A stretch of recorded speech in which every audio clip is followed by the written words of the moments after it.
Benito is an award-winning filmmaker who has worked on both documentaries and narratives in features and shorts. He is best known for his multi-awarded feature documentary film, Harana, The Search for the Lost Art of Serenade, that has been shown twice on PBS nationwide. His recent short narrative, The Interpreter, filmed in Tokyo, Japan, won the Audience Choice Award at this year's San Diego Film Week and won 4 major awards from San Diego Film Awards. He's currently working on a feature documentary that has been shot in San Francisco, Berkeley, and the Philippines. He's co-founder and executive director of the San Diego Filipino Cinema, and Benito served as one of the co-producers of A Prayer Beyond Borders. It's really an honor to have you with us. And we invite the...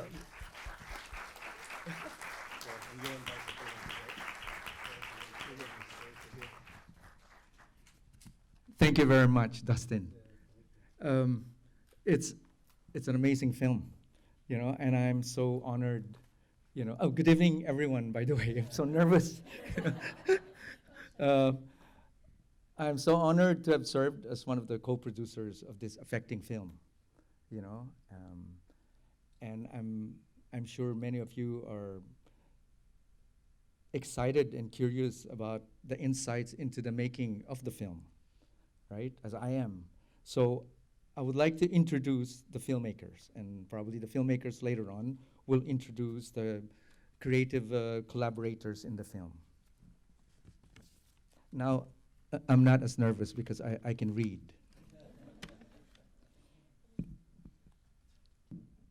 Reynaldo Escoto is a 34-year-old photographer and film director from Chula Vista. In 2010, he directed his first short documentary, Voices of the Hood, Voces del Barrio, a story of a community organizing and working with the arts against drug addictions in Tijuana. From 2012 to 2016, he directed 6 stop-motion animated shorts. In 2017, he collaborated with high school students to produce his animation short, On My Way to an Education, which talked about the harassment students are exposed to when crossing the border by U.S. Customs and police in trolley stations.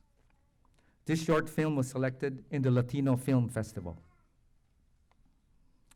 In 2019, he directed 2 animated shorts, Lo que más quiero, What I Want the Most, and Muerteritos, which were selected to the Festival Internacional de Cine para Niños, the International Film Festival for Children. Reynaldo's recent short film, Música Migratoria, Migrant Music, was selected in this year's Migrant Voice Film Challenge, official selection of the Latino Film Festival. He is the director of Stop Borders Kids in Motion, a production house that works with children and youth in Tijuana and San Diego using the medium of film. They utilize film as a tool to complement the therapeutic process with children and youth with autism. He is also a member of the board of Humano Film Festival in Tijuana. Reynaldo is a co-director and co-producer of A Prayer Beyond Borders. Please give a round of applause to Reynaldo.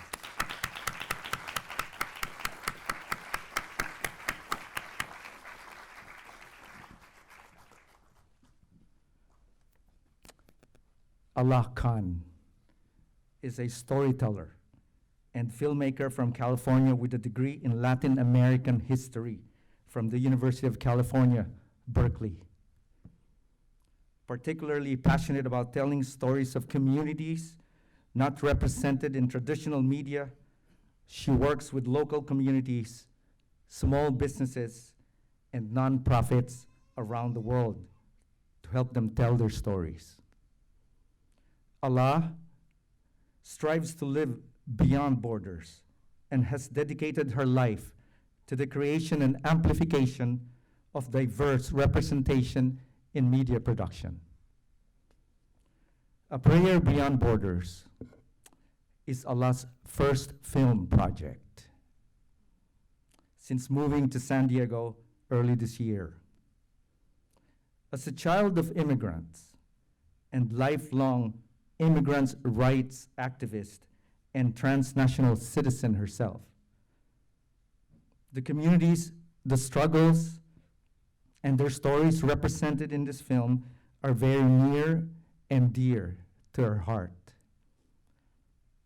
Allah is the co-director and co-producer of A Prayer Beyond Borders.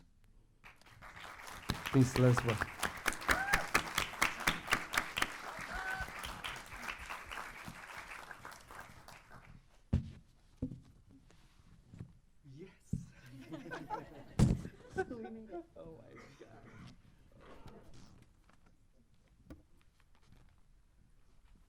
This is the exciting part. So, I'm a filmmaker, and so I'm now the audience asking questions like you.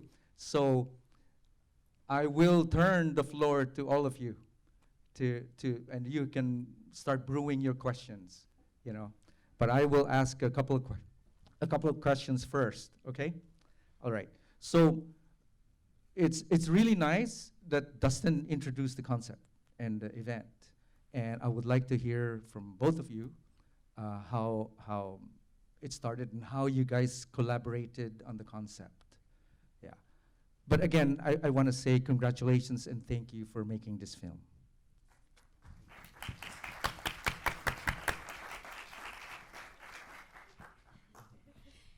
Okay. So origin concept, I could go back pretty far. Like Benito said, who introduced me, I'm a child of immigrants. I know what it is to be separated from my family because of immigration policy. So this is a topic that's very close to my heart, and I've been working on immigration rights issues and specifically diversifying the narrative around who is affected by immigration policy for a very long time. And I'm new to San Diego, and one of the most amazing parts about my move here was meeting the Latino Muslims, the Latino Muslim Foundation, and just like knowing the work that they're doing on the border and becoming like just aware and more involved with that. And then also being close to Imam Taha, who's featured in the film, and the Islamic Society of San Diego. When I found out about what they were doing to collaborate with the Border Church and like the amazing work that's being done to create a sacred space for families and for religious people to come together on the border, it was a no-brainer. I had to jump on the project immediately. It was very easy to say yes. And one of the initial things we did in preparation for the film was we attended service at the Border Church just as regular congregants. We walked on the US side, we walked through Friendship Park and attended service, and one of the most beautiful things for me personally about that experience was I got to take my parents with me, and you know, they're my inspiration and the reason I do what I do. My father's here in the audience with me. So I was able to attend the church and just witnessing what is being done there. I knew I had to be part of telling that story in whatever capacity was needed. And then, you want to tell how we met? Well, I think Dustin was able to introduce that part. We met in a Latino Film Festival with the Migrant Boys Film Challenge, and after the screening, well, there was like an award for the filmmakers for the standing out film, and I was really hoping to win that because equipment, you know, we're always needing equipment, cameras, and all that.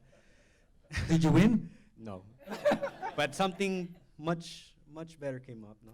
And it's all of this, you know, and it's all of this, and it was just the opportunity to continue working in this creative process and touching the same theme, which is migration, and that was how when the show was off, like right now, when the screening was off, Dustin just walked up to me and he started telling me right on the theater the project that he wanted to get involved with, and that's how it all got started with me. And well, personally, I think as artists, we're always getting involved in projects that become very personal. If they are not personal at the beginning, they do become very personal. And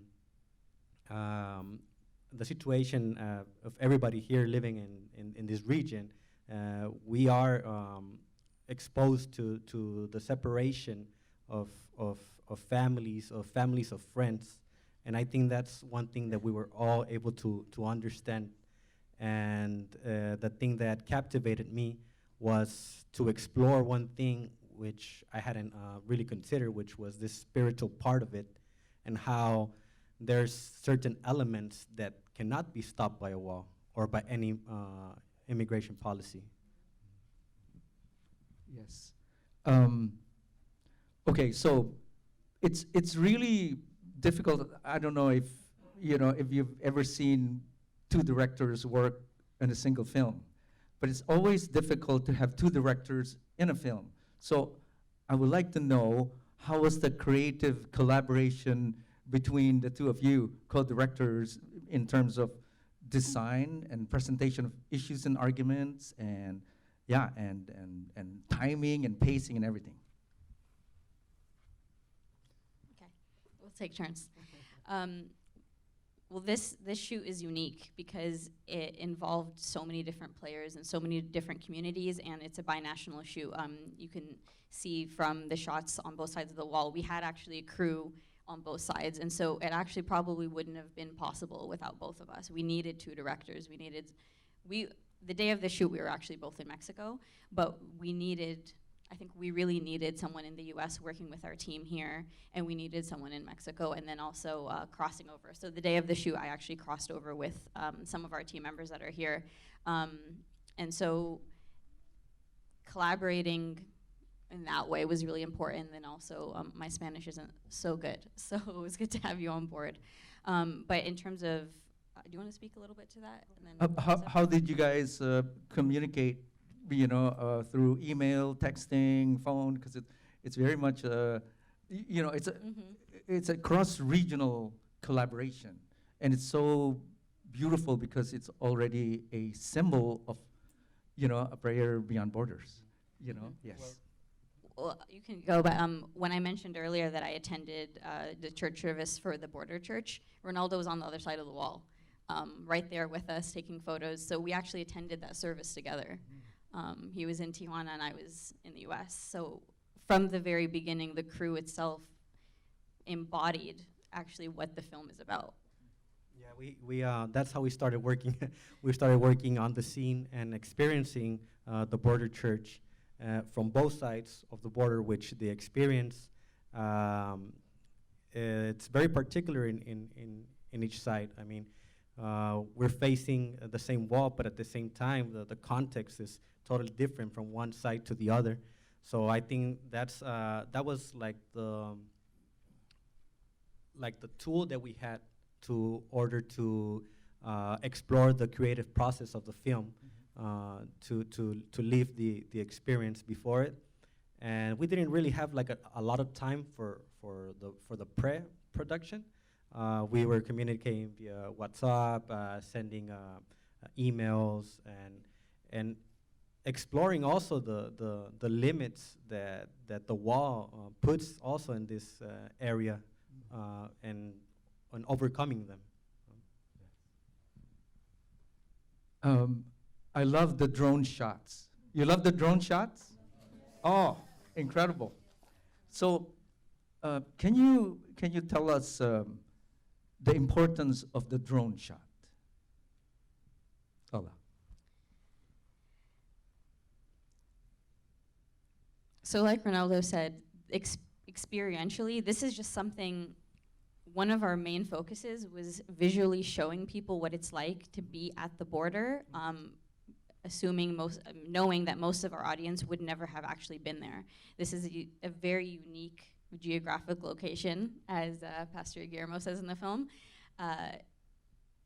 To be able to meet at that wall, people don't have any real concept of what it means to travel and get there. People who come from all over Central America to meet their families, and the journey it takes to actually physically make it to the wall. And then on the Mexican side, it's so colorful and beautiful and vibrant, and there's so much life there. And then on the US side, you have the double barrier, and you have to walk all the way through Friendship Park, which is a very long walk, and you see Reverend John making that journey, and that was like something we really wanted to highlight because we want to show the contrasts in the difference it is on both sides. And in the U.S. side, you have the border patrol that you have to deal with in the secondary barrier, and of course, one of the most important things about the border church is it allows that secondary barrier to be open. But when you go, it's so stark and dead and just like gray, in contrast to the playa side, which is so colorful and it has all the murals. So one of the most important things for our design was we wanted to highlight those contrasts. We wanted to show what it is to physically meet there, and you know, what the limitations are for people who travel from literally all over the US and all over Central America, and how little they get to actually, you know, barely touch fingers, if the secondary barrier is closed, they can't even do that. So the drone played a really important part in that storytelling, because we saw the camera and we saw the drone as kind of like a God's eye, a kind of something that could go and travel beyond the wall in a way that we couldn't. As people, we are barred by that physical wall, but the camera is able to travel across and able to see reality as it should be, which is not limited by these barriers. Very symbolic. Yes, so that's why we really felt like film was the key art form to tell this story, because it can demonstrate and illustrate that in a way that, like, in a very unique way. Yeah, I wanna, if Guillermo, can you stand up, please? The Yes. drone photographer, please. Give a round of applause for Guillermo. Great job, Guillermo. And we met one day before the shooting, but because we needed to make sure that everything was gonna run smoothly. And we're at the site of the meeting, and then all of a sudden, Guillermo comes in and he tells me it's not gonna be able to happen. The drone has a lock. I cannot lift it. You know? How come? And then we all started panicking and worrying because we knew that was the only shot that could unify both sides, and it was essential to the film. So Guillermo just stepped outside of the office, and then he came back and told us maybe there's a possibility, but I need to give like all this information to the closest airport and see if it could be liberated. So he was just there for hours trying to unlock the drone, and eventually he was able to do it. And we start a practice shooting on that day before, and we were still worrying that maybe when the next day came, which was the actual day of the event, that they would put another lock on the drone, but it didn't happen. So we were able to make these shots. It was very important for us with the tool of cinema to cross that border, and we were able to do it with the cameras on both sides. But the drone shots were essential, and we also added some movement to those shots, because sometimes we get a lot of plane shots of the drone. So we went on a circle, since it's also the architecture of how the park is. So we had to go around it. We had to go in and out to show that that wall it's not stopping something like this.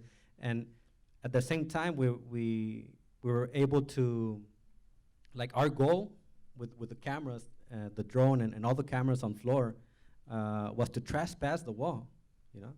And at the end, we were able to do it. Basically, I think we were able to flow with all the prayers that were being done, and we were just coming back and forth. Yeah, go ahead. Oh, just another quick anecdote. So the first time I went and attended Border Church, and I knew Reynaldo was going to be there that day, but the day that Guillermo and you were testing the drone, I was actually with the U.S. crew on the U.S. side, prepping for the shoot and going over some of the limitations that might happen with the secondary barrier. We were there preparing. I had no idea that you were going to be there, and I just saw him like walking around on the other side of the wall. So like I said, I think it was really critical for us to be working together on this project and having us both in those locations. But we just kept running into each other in Friendship Park. I say the prayers worked, you know, right? Because for all of you that are not familiar with the drone equipment by Guillermo, the drone equipment is very expensive and very sensitive at the same time. And so in California and the rest of the United States, we are not allowed anymore to fly drones without a license. Yeah, it's not allowed. So for them to be able to give us a powerful shot like that, and Guillermo and all your crew and the directors and the executive producers risking that to give us an affecting scene is really amazing. The prayers worked really.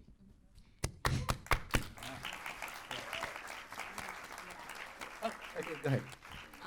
I also just want to give a lot of credit to the cameramen that we worked with, because not only did we have, we weren't even sure if the drone would be able to cross the U.S.-Mexican border, because you can fly it in Mexico, but we weren't sure if we were able to cross into U.S. airspace. I know that was an issue too. But we ran into, we had to face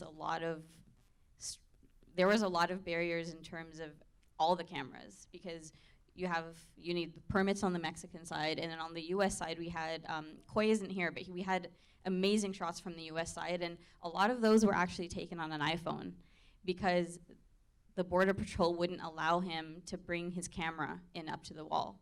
So there's two walls, and you're not supposed to take in recording equipment. So the shots where he's in Friendship Park, that's all on his nice camera, but then they told him to put it away, no filming. He went in anyway. He got all those nice close-ups of Reverend singing on his phone, and then I'm standing on the other side in Mexico watching the Border Patrol and tell him to put his phone down. So, he really, pulled all the stops to get those shots, and then Aiden is over here with us in the back. Aiden, can you Aiden, stand up, please. Look at that. Working with Aiden was an absolute pleasure. This is his shot right here. This beautiful shot. This is his.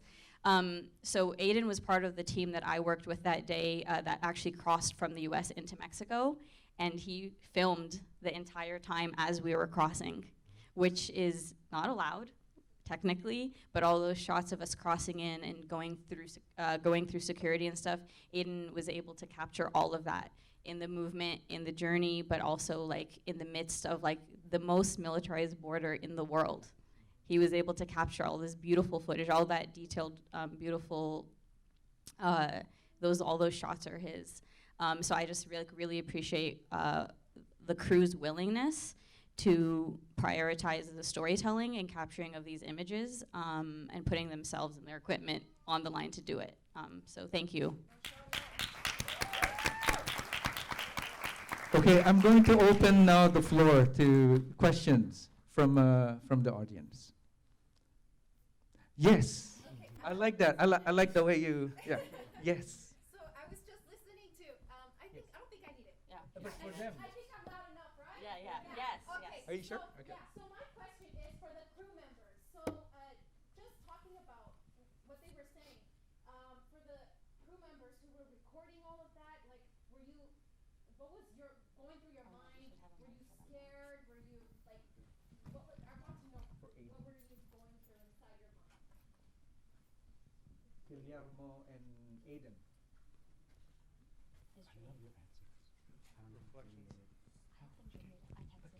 Hello, good evening. Well, the main thing that I was thinking about was not to hit somebody. Was trying to get down by the Border Patrol, because we didn't know if we were going to be allowed to fly the drone as that close. And also the wall give me some magnetic field interference with the drone, so I have some problems during the flight. Those were my main concerns. And also listening Reynaldo to the instruction that the shots that he wants to try to capture. So those were my main concerns. Thank you. Thank you so much. Oh, and Aiden. So for me, a lot of the collaboration was working with Allah. I guess working on a documentary project, it's very different from like narrative films where it's kind of like everything's planned out. So it's a kind of very chaotic situation where you're just trying to capture small, beautiful moments.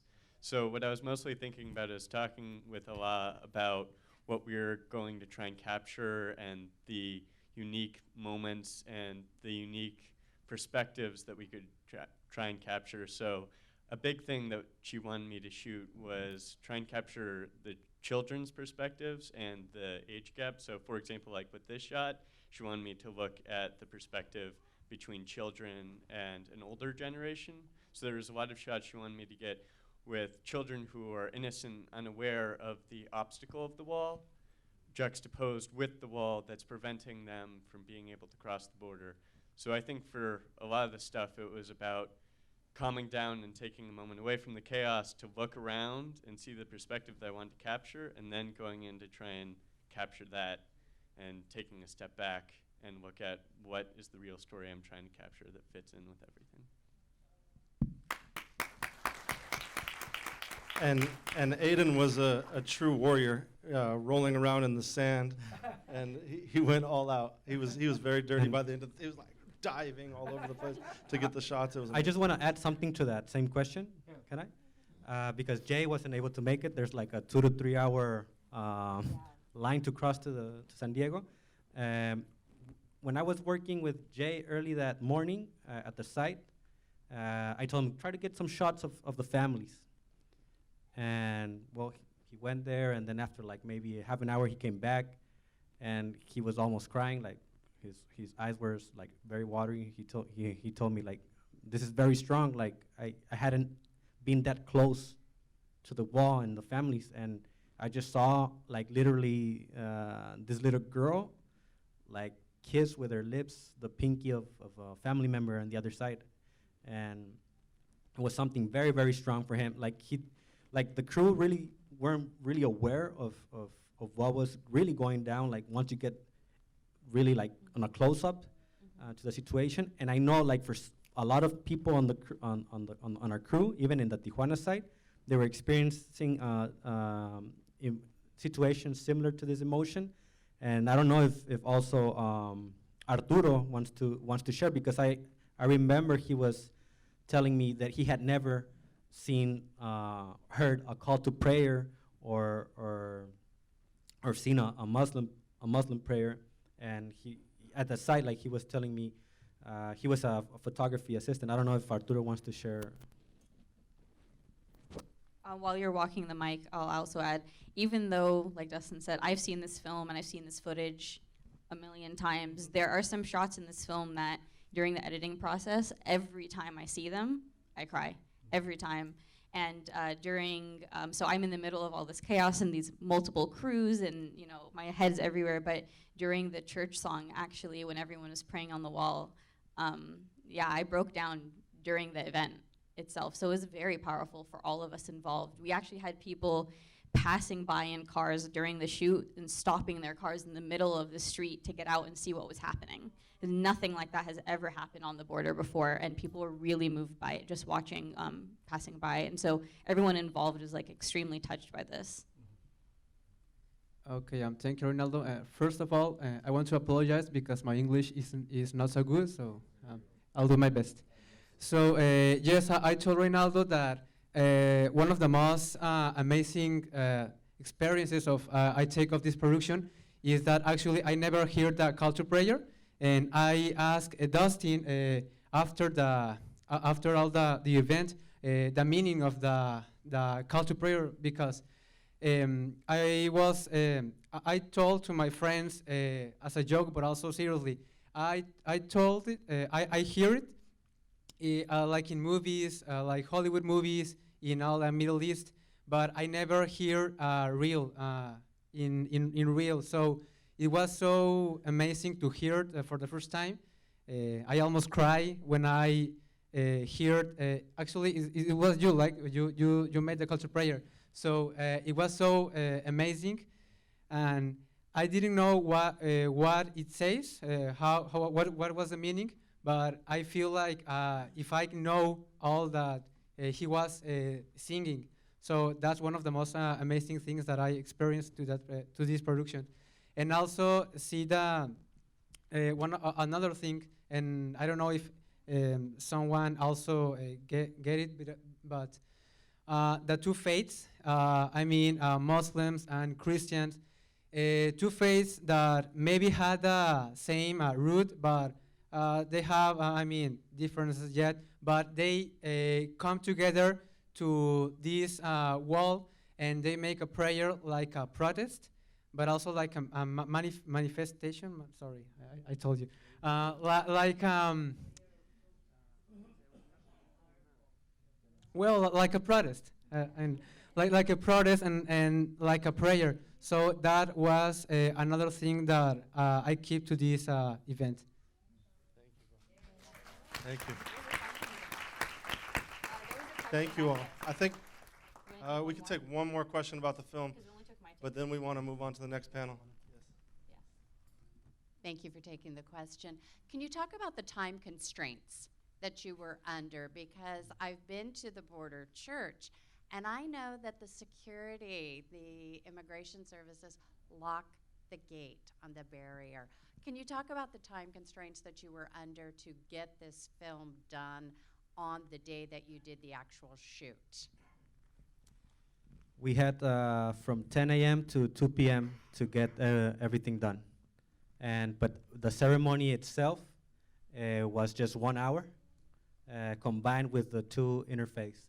And basically all our focus and all like our hard work was focused on that hour, and the hours previously were focused on the families.